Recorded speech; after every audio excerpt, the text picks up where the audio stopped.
ഒരു തൂളി തന്നാണ് ഈ ഞങ്ങളെ തല്ലൂടിയത് കേട്ടോ. ഇടി വിടാൻ വരാടാ തൂളി കൊടുത്തപ്പോ ഇന്നേറ്റ്. ആ ഇടി വിടാൻ വന്ന ഇന്നേറ്റ്. ആ സ്റ്റോ എങ്ങനെ ഇതൊക്കെ നമ്മളെ ഗ്രൂപ്പില് അല്ല FB ല് കയറണം കേട്ടോ. അതാ ഇവിടെ മീൻ വലിയ മീനാ.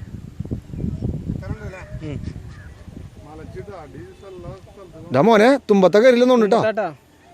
തുമ്പത്തെന്ന് വെച്ച് കഴിഞ്ഞാ അല്ല ഇത് ഊരിപ്പോയാലേ ഞങ്ങക്ക് തരില്ലേ?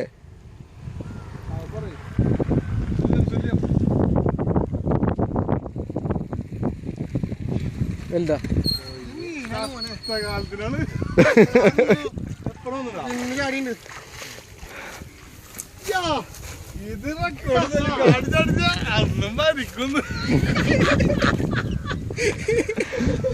ഇത് മാർക്ക് കൊടുന്നില്ലേ? ഒരു മാർക്കിട് പള്ളക്കല്ലേ കിട്ടിയെന്ന് പറഞ്ഞാൽ